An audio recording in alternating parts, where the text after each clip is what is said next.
தேமுதிக தலைமை நிலைய செயலாளர் பார்த்தசாரதி தற்போது கோயம்பேடு தேமுதிக அலுவலகத்தில் செய்தியாளர்களை சந்தித்து வருகிறார். நேரடி காட்சிகளை பார்க்கலாம். 30 வருஷம் யார் ஒழிச்சார் சொல்லுங்க பாப்போம்.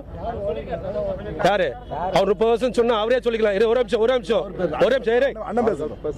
இந்த தேசிய முற்போக்கு திராவிட கழகத்தில் இன்றைக்கு சீனியன் எடுத்துக்கொண்டா நான் தான். எனக்கு தான் தெரியும் யார் யாரு எத்தனை வருஷமா இருந்தாங்க. அவரை எப்போது மாவட்ட செயலாளர் மன்றத்துக்கு மாவட்ட தலைவர் ஆனார் எனக்கு தெரியும். புரியுதா? என்கிட்ட இந்த கேள்வியை கேட்காதீங்க. இன்னைக்கு தமிழ்நாடு ஃபுல்லா யார் எந்தெந்த மாவட்டம் எந்த மாவட்டத்தில் தலைவராக இருந்தால் செயலாளர் இருந்தால் பொருளாளர் இருந்தால் ஒன்றிய செயலாளர் இருந்தால் நகர செயலாளர் எல்லாமே எனக்கு தெரியும். அவர் சொல்லிக்கொள்ளலாம் பெருமையா நான் 30 வருஷம் சரி 30 வருஷம் ஓய்ச்சதுக்கு தான் உனக்கு சட்டமன்ற உறுப்பினர் ஆக்கியிருக்கிறாரு, கொள்கை பரப்பு செயலாளர் பதவியை கொடுத்துருக்காரு, சட்டமன்றத்தில் எதிர்கட்சி கொறடாவாக கொடுத்துருக்காரு. இது போதாதா? இதுக்கு மேலே என்ன ஒன்று சொல்லு. அங்கே போனால் இதுக்கு மேலே கொடுத்துருவாங்களா? கொடுக்க சொல்லு. பொருளாளர் பதவியை கொடுக்க சொல்லு, இல்லை பொதுச்செயலாளர் பதவியை கொடுக்க சொல்லு. ஏன் கொள்கை பரப்பு செயலாளர் பதவி கூட அங்கே கிடைக்காது. இதுதான் அங்கே இருக்கிற நிலைமை. சார் ஒரே ஒருத்தர் சொல்லுங்க, தலைவர் தொண்டர்கிட்ட எல்லா இடத்துலையும் கருத்து கேட்கிறார். யார் பக்கம் கூட்டணி போகணும் எங்கே போகணும்னு. அது சொன்னது எல்லாரும் உண்மைதான், யார் யார் எந்தெந்த கட்சிக்கு போகணும்னு சொல்லிட்டு. ஆனால் கடைசியாக தலைவர் ஒரு முடிவு எடுத்துட்டா அந்த முடிவுக்கு கட்டுப்படுவர் தான் உண்மையான தொண்டை. இதுதான் உண்மை. எல்லாருடைய கருத்து கேட்டார்ல, அதை முதல்ல நீங்கள் நினைச்சு பார்க்கணும். அதை விட்டுட்டு நான் கருத்து சொன்னேன் உங்க கருத்தை இது எடுத்துக்கணுமா? இன்னைக்கு நீங்க கடைக்காரன் ஆயிட்டா இப்போ அங்கே போயிட்டு பணக்காரன் ஆயிடுவியா? சொல்லுங்க பாப்போம். எல்லாரும் ஓடிச்சிருக்கிறோம். நானும் தான் ஓடிச்சுக்கிறேன். அக்பர் இருக்கிறாரு, ராஜன் இருக்கிறாரு, காமராஜ் இருக்காரு. இது எல்லாரும் ஒரு விதத்தில் உழைச்சிருக்கிறாங்க. யாரும் உழைக்கலன்னு சொல்ல. தலைவர் அது எப்போது என்ன செய்வாரோ அது கண்டிப்பாக ஒவ்வொரு தொண்டனுக்கு செஞ்சு கொடுப்பார்.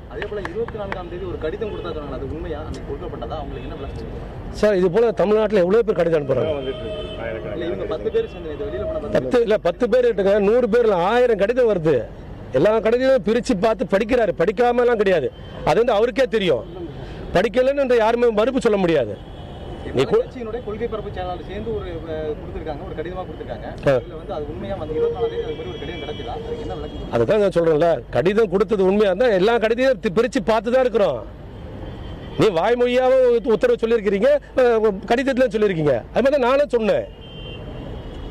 அது வந்து தலைவர் இறுதியாக முடிவு எடுத்துட்டு அது கட்டுப்பட்டு தான் போகணும். அதை விட்டுட்டு நீ போய் தனியா கட்சி போய் ஆரம்பிக்கிறேன் தேமுதிக எடுத்துலாம் தயவு சொல்லக்கூடாது.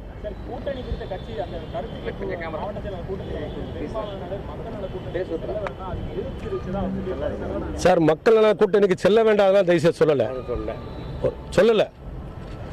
அதிகமா கூட்டணி யாருக்கிட்ட போகணுமோ அவர்கிட்ட சொல்லியிருப்பாங்க. அவ்வளவுதான். அது தலைவருக்கு கடைசியா முடிவு எடுக்கணும். சரி இப்ப நாங்க சொல்றோம் அந்த கட்சியில போனா தலைவர் முதலமைச்சர் வேட்பாளர் அறிவிப்பாங்களா? இன்னைக்கு மக்கள் நல கூட்டணி தானே தலைவர் முதலமைச்சர் வேட்பாளர் அறிவிச்சிருக்காங்க. அவருடைய குற்றச்சாட்டு என்னன்னா வீட்லயே எடுத்துட்டாங்க. யாரு? அவருடைய சந்திரகுமார் அவருடைய குற்றச்சாட்டு என்னன்னா தலைவர் இப்ப நான் சொல்லட்டுங்களா? இப்ப முதல்ல வீட்டுல எடுத்த முடிவால் தான் உனக்கு கொரோனாவை குத்த வேண்டாம் சொல்லட்டுங்களா?